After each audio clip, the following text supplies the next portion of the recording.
Thomas Miller stepped onto his patio, bill in hand, brow furrowed at the numbers that simply didn't add up. His electricity costs had mysteriously doubled over the past 3 months despite no changes to his usage habits. As a meticulously organized software developer who tracked his expenses down to the penny, this anomaly gnawed at him. The unseasonable autumn heat that evening did nothing to cool his growing frustration. "This makes absolutely no sense," he muttered, walking the perimeter of his townhouse in Oakwood Estates, a community he'd chosen specifically for its manicured landscapes and security, justifications for the eye-watering $450 monthly HOA fees. As Thomas rounded the corner to inspect his AC unit, a flash of orange caught his eye, something partially hidden beneath the ornamental grasses the landscapers had planted last spring.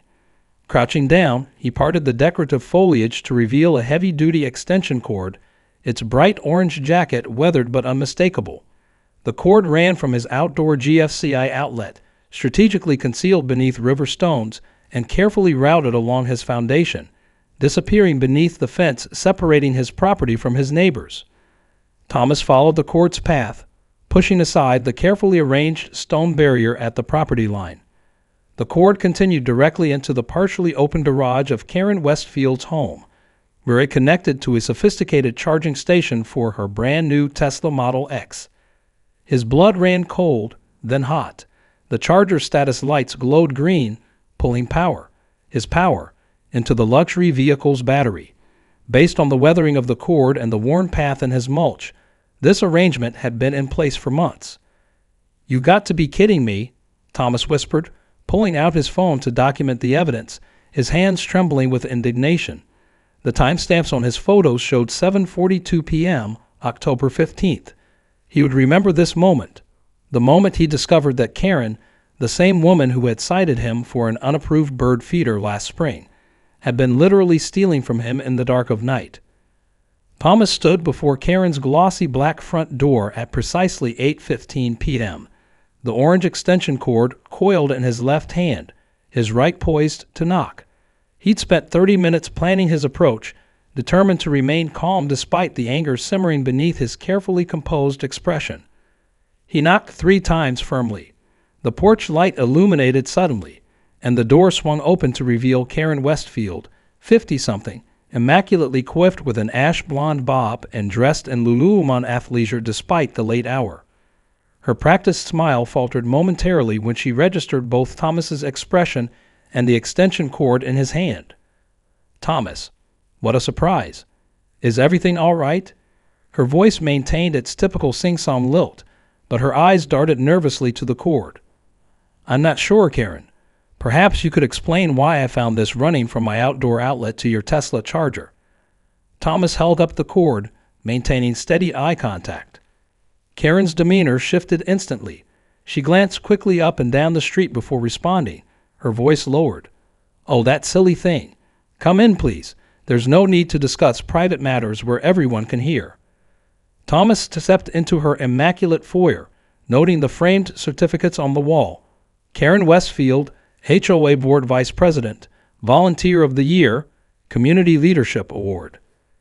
"It's just a temporary arrangement," Karen explained, gesturing dismissively. "My charging station had an electrical issue last month. The electrician is backed up for weeks. You know how it is these days. Impossible to get reliable service." "This cord shows months of wear, Karen," Thomas countered. "And my bills indicate this has been happening since at least July. That's over $200 in electricity you've taken without asking." Karen's expression hardened. "Oh, please, Thomas. It's just a few dollars here and there. Neighbors help neighbors. Isn't that what community is about? Besides," she added, her voice taking on a distinctly colder tone, "I did look the other way about that bird feeder of yours last spring, which is absolutely prohibited under Section 7.3 of our covenant. The board wanted to fine you, but I suggested leniency." Thomas felt his face flush. "Are you seriously comparing an alleged bird feeder violation to literally stealing electricity for your luxury vehicle?" "Stealing is such an ugly word, Thomas," Karen replied, straightening her posture.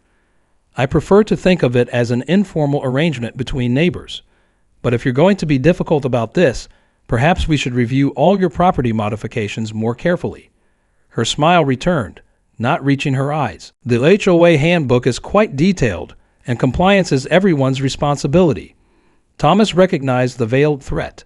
As vice president, Karen had considerable influence over violation notices and fines. "I'll expect reimbursement for the electricity used," he said firmly. "And please don't connect to my outlets again without permission." "Of course," Karen replied smoothly, "though I do hope we can remain friendly. The community runs so much more smoothly when everyone cooperates." As Thomas left, extension cord in hand, he couldn't shake the feeling that this was far from over. The Oakwood Estates Community Center buzzed with the low murmur of 24 homeowners gathered for the monthly HOA meeting. Thomas sat in the back row, laptop open to his meticulously prepared notes. It had been 3 weeks since his confrontation with Karen, and despite her assurances, she had made no attempt to reimburse him. Worse, he received 2 separate violation notices the previous week, one for improper storage of garbage receptacles, and another for unapproved window treatments visible from the street. At precisely 7:00 p.m., HOA President Gerald Hoffman called the meeting to order. Karen sat at the board table, elegant in a tailored blazer, nodding graciously to homeowners as Gerald moved through the agenda items. When the floor opened for new business, Thomas raised his hand and was acknowledged. "I'd like to discuss a concerning issue regarding utility theft within our community," Thomas began, keeping his tone professional. "Recently, I discovered a resident had connected to my exterior outlets without permission, using significant amounts of electricity for personal use. I'm not naming names, but I believe we should establish clear guidelines about this type of behavior." Before he could continue, Karen interjected, "Thank you, Thomas. This sounds like an isolated incident that should be handled privately between the affected parties. Perhaps we could move on to community-wide concerns. The Landscaping Committee has several proposals requiring immediate attention." Gerald nodded. Karen's right. Individual disputes should be resolved directly. Now, regarding the south entrance improvements. Just like that, Thomas was silenced. He looked around the room, noting several neighbors avoiding eye contact, while others appeared confused by the abrupt dismissal of his concern. After the meeting, as Thomas packed up his laptop, Martin Chin, a retired electrical engineer from 3 doors down, approached him. "I couldn't help overhearing your comment about the electricity situation," Martin said quietly. "Same thing happened to me last winter. Found a cord running to Karen's Christmas light display. When I brought it up, suddenly I was getting cited for everything from unauthorized plant species to improper mailbox height." He shook his head, eventually just easier to let it go. Over the next 15 minutes, 3 other homeowners approached Thomas with similar stories, all involving Karen and all featuring retaliatory enforcement when they dared to challenge her. Each spoke in hushed tones, glancing over their shoulders to ensure Karen wasn't nearby.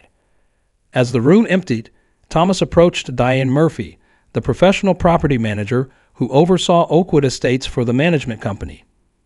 "What you're describing is inappropriate," Diane acknowledged after hearing Thomas out. "You could file a formal complaint with the management company," but she hesitated, lowering her voice. "I should warn you that Karen has close relationships with most board members. Gerald and Karen have been friends for 20 years, and she was instrumental in getting the others elected." Thomas drove home in contemplative silence, the weight of realization settling uncomfortably. This wasn't just about an extension cord or a few $100s of electricity. He had unknowingly stumbled into a complex web of neighborhood politics and entrenched power, and had somehow managed to position himself directly against its center. Thomas stared at the cream-colored violation notice that had been taped to his front door, the 3rd one this week. This latest citation claimed his unapproved landscaping modifications violated Section 12.4 of the covenant, despite the fact that Thomas hadn't touched his landscaping since the HOA-approved installation the previous year. Inside, he added the notice to a growing file folder labeled Karen, alongside printed copies of his electrical bills showing the suspicious increases, photos of the extension cord, and the previous violation notices that had begun arriving like clockwork after he'd confronted her. His phone pinged with an email notification from the HOA, yet another complaint, this time about his satellite dish, which had been approved in writing when he moved in 5 years ago. Each violation carried potential fines between $50 and $150, and his appeals seemed to disappear into administrative black holes. Thomas poured himself a glass of scotch and walked to his window, looking out just in time to see Karen's white Mercedes SUV parallel parking directly across from his driveway, technically not blocking it, but positioned so precisely that backing out would require a 7-point turn. He documented this occurring 6 times in the past 2 weeks, always when plenty of other spaces were available. His polite emails to the general board had gone unanswered, and the property manager now seemed to avoid his calls. Thomas felt the walls closing in. This calculated campaign of harassment was designed to either drain him financially through fines or break him emotionally through constant stress. The next morning, Thomas left for his weekly grocery run. Upon returning, he noticed something unusual about the decorative border of river rocks separating his garden from the common area. Several stones appeared to have been recently moved. A cold suspicion formed in his mind. Carefully moving the rocks aside, Thomas's suspicions were confirmed. A new extension cord, this one black to better blend with the mulch, ran from his outlet to the same spot under the fence. Karen had simply waited for him to leave before reconnecting her charger to his electricity. The audacity was breathtaking. That evening, Thomas sat at his kitchen table, surrounded by printouts of HOA bylaws, local utility regulations, and state laws regarding theft of services. His initial anger had cooled into something more focused, more determined. Karen clearly believed her position made her untouchable. Thomas was beginning to think it was time to test that theory. "Perfect. That'll give us a clear view without being obvious," said Miguel, the security system installer, as he mounted the small weatherproof camera under Thomas's eaves. The camera was positioned to capture both his electrical outlets and the path along the fence line where Karen's cord ran. "And you're sure this complies with all HOA regulations?" Thomas confirmed for the 3rd time. Miguel nodded. "Absolutely. I've installed systems in 5 houses in this community. The regulations allow for security cameras mounted under eaves as long as they're not aimed directly at neighbors' windows or doors. This is aimed at your own property line, which is completely within guidelines." Thomas had spent the weekend meticulously reviewing every word of the HOA covenant, identifying the precise regulations covering security systems. He'd also invested in a professional-grade electricity usage monitor that would document exactly how much power was being diverted through the outdoor outlet. Over the next 3 weeks, Thomas compiled irrefutable evidence. His cameras captured Karen approaching his outlet 14 separate times, always between 11 p.m. and midnight, connecting her charger when she thought no one was watching. The usage monitor provided precise measurements. Karen's Tesla was drawing 9.6 kilowatt hours per night, roughly $75 worth of electricity per month. Thomas created a detailed spreadsheet documenting dates, times, kilowatt hours, and costs, alongside timestamps from video footage. He calculated that over the past 6 months, Karen had stolen approximately $450 worth of electricity, coincidentally the exact amount of 3 months' worth of HOA fees. With his evidence organized, Thomas contacted Linda Ramirez, an attorney specializing in property disputes. "This is textbook theft of services," Linda confirmed after reviewing his documentation. "The evidence is unusually thorough. Most people don't have this level of detail." "What are my options?" Thomas asked. "Several," Linda replied. "We could file a police report for theft, send a formal cease and desist letter, pursue small claims court for the stolen electricity, or file a complaint with the utility company, which takes theft very seriously." "And what about the retaliatory HOA violations?" Thomas asked. Linda's expression hardened. "That's a separate issue, but equally actionable. Selective enforcement of covenant rules as retaliation is prohibited under state law. The OA has a fiduciary responsibility to enforce rules equitably." Thomas considered his options carefully. "I don't want to escalate immediately to police involvement," he said finally, "but I want this to stop, and I want her to understand there are consequences. Then I suggest we start with a formal demand letter, Linda advised. But given what you've told me, you should prepare for further escalation. People who abuse power rarely relinquish it willingly. As Thomas left the attorney's office, he felt a weight lift from his shoulders. For weeks, he felt isolated and powerless against Karen's systematic harassment. Now he had both evidence and a plan, and for the first time since discovering that orange extension cord, he allowed himself a small smile of anticipation. Thomas's dining room resembled a war room, with documents spread across the table and diagrams taped to the walls. 3 weeks had passed since his meeting with Linda, and in that time, he had methodically prepared for what he now thought of as Operation Circuit Breaker. The certified letters had been sent 5 days ago, identical documents to both Karen and the HOA board detailing the electricity theft with irrefutable evidence and requesting immediate cessation plus compensation of $450 for past usage. The letters gave a deadline of 3 days before legal action would commence. So far, there had been no response from either party, though Thomas had noticed Karen watching him from her window when he collected his mail. Today marked the final phase of his preparations. "So you want the new outlet installed here, with a locking weatherproof cover?" asked Esteban, the licensed electrician who'd arrived promptly at 9 a.m. "Exactly," Thomas confirmed. "And for the existing outlet, I'd like it reconfigured to work with this." He held up a smart plug device that would allow him to control the outlet remotely via his phone. "No problem," Esteban replied, "though I'm curious why you need both setups." Thomas smiled thinly. "Let's just say I'm having some neighborhood power sharing issues." By noon, the work was complete. Thomas now had 2 outdoor outlets, one securely locked behind a weatherproof cover. Thomas's phone buzzed with a notification from the Oakwood Estates Community app. Emergency FOA Board Meeting. Today 6:00 p.m. Topic: Community Electrical Safety Concerns. All homeowners encouraged to attend.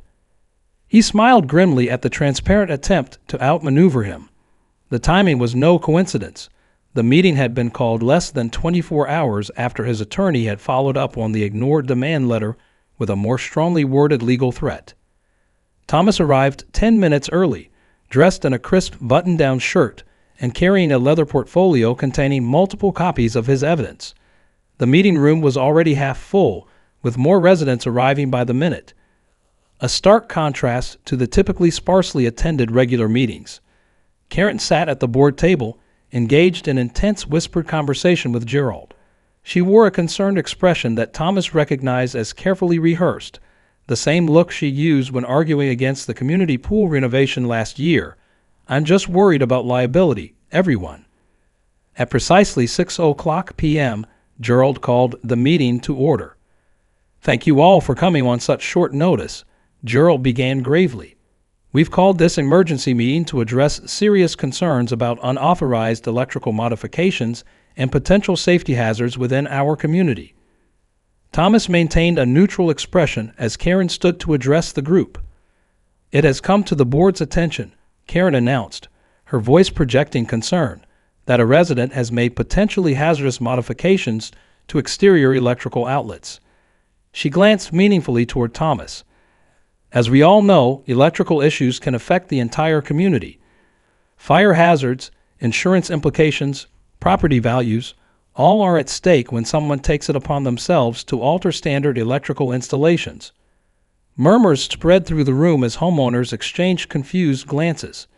"Therefore," Karen continued, "the board proposes an immediate inspection of all exterior electrical outlets to ensure compliance with HOA standards, with priority given to known modification sites." Another pointed look at Thomas. Thomas raised his hand calmly, and Gerald had no choice but to acknowledge him. "I believe I'm the resident being discussed," Thomas said evenly, standing to address not just the board, but the entire room. "So I'd like to clarify a few points." He opened his portfolio and removed several documents. "First, I'd like to distribute copies of these timestamps and photographs showing FOA Board Vice President Karen Westfield connecting an unauthorized extension cord to my home's electrical outlet on 17 separate occasions." A ripple of surprise moved through the audience as Thomas passed the photos to those nearest him, who began examining them with great interest. Second, Thomas continued, "I'd like to share this data from my electricity usage monitor, documenting exactly how much power was diverted, approximately $450 worth over 6 months. Karen's face flushed crimson. This is absurd. Thomas is clearly attempting to deflect attention from his unauthorized electrical modifications, which violate Section 14.2 of our covenant. Diane Murphy, the property manager who had been silent until now, cleared her throat. Actually, I reviewed Mr. Miller's electrical modifications yesterday. The lockable outlet cover and smart plug system are both in compliance with our regulations, as they don't involve structural changes and maintain the aesthetic standards of the community." Several board members shifted uncomfortably, clearly seeing the situation in a new light. Furthermore, Thomas added, "I have documentation of systematic retaliatory violation notices issued after I confronted Ms. Westfield about the unauthorized use of my electricity." He held up the folder containing the violation notices. "I also have statements from 4 other homeowners who experienced similar retaliation after challenging Ms. Westfield on various issues." The room erupted into chaotic discussion. Karen attempted to interject, but her voice was lost in the noise as residents began sharing their own stories of selective enforcement and intimidation. Gerald pounded his gavel repeatedly. "Order, please. This meeting was called to discuss electrical safety, not to air personal grievances." "With respect, Mr. President," Thomas replied, "this meeting was clearly called to intimidate me after I took legal steps to address Ms. Westfield's theft of services. I am simply providing context for all homeowners present." Karen abruptly stood, gathering her papers with trembling hands. "This is preposterous. I will not sit here and be slandered." Without further comment, she stormed out of the meeting room, the door closing firmly behind her. The meeting dissolved shortly thereafter, with Gerald awkwardly adjourning without any formal action taken. As Thomas packed up his materials, a steady stream of neighbors approached him, some to share their own stories of run-ins with Karen, others to simply offer support. That night, as Thomas prepared for bed, his phone alerted him to activity at his outdoor outlet. On his security camera, he watched as Karen once again connected her extension cord, apparently believing that her position still rendered her untouchable. Thomas smiled and opened his smart outlet app. The time had come for Phase 3. Thomas sat on his patio in the cool morning air, sipping coffee and scrolling through the overnight data from his smart outlet system. The log showed exactly what he had expected. Between 11:42 p.m. and 6:15 a.m., his outlet had cycled on for 30 seconds, then off for 30 seconds, repeatedly, exactly as he had programmed it after spotting Karen connecting her charger following the emergency meeting. A car door slammed, drawing his attention to Karen's driveway. She emerged from her Tesla, frustration evident in every movement as she jabbed at the vehicle's touchscreen. Even from a distance, Thomas could see the warning messages flashing on the display. The inconsistent power supply had prevented proper charging while triggering multiple system error messages, not enough to damage the vehicle's sophisticated battery management system, but certainly enough to render it highly annoying and effectively useless for charging. Thomas watched as Karen stormed to her fence line, disappearing briefly before reappearing with the extension cord in hand. She glared in the direction of Thomas's house before retreating inside. That evening, Thomas arrived home from the grocery store to find his original outdoor outlet had been completely removed from its mounting, wires exposed and dangling from the wall. A desperate and dangerous act of vandalism. He immediately photographed the damage, then called both an emergency electrician and the police to file a property damage report. Officer Reynolds arrived first, documenting the vandalism while Thomas provided the security footage clearly showing Karen approaching his house just 30 minutes earlier with what appeared to be a screwdriver and pliers. "This is beyond a neighborhood dispute, sir," Officer Reynolds said seriously. "Tampering with electrical infrastructure is a criminal offense. You're lucky there wasn't a fire." The next morning, Thomas met with the HOA's insurance adjuster and his attorney Linda to assess the damage. By afternoon, Karen had been served with both a restraining order preventing her from coming within 25 feet of Thomas's property and a formal notice from the HOA board, minus Karen, regarding an emergency disciplinary hearing. 3 days passed quietly. Then on the fourth morning, Thomas found an envelope in his mailbox containing a handwritten note and a check. Thomas, I sincerely apologize for my behavior. Enclosed, please find payment for the electricity used and the repair costs. I recognize that my actions were inappropriate and indefensible. I have submitted my resignation from the HOA board effective immediately. Respectfully, Karen Westfield. The check was for $1,750, covering not just the stolen electricity, but also the repair costs and an additional amount that roughly corresponded to the HOA fines Thomas had received. 2 weeks later, the monthly HOA newsletter arrived with a front-page announcement of board changes, including Karen's resignation for personal reasons and a statement about the board's commitment to fair and consistent enforcement of community standards.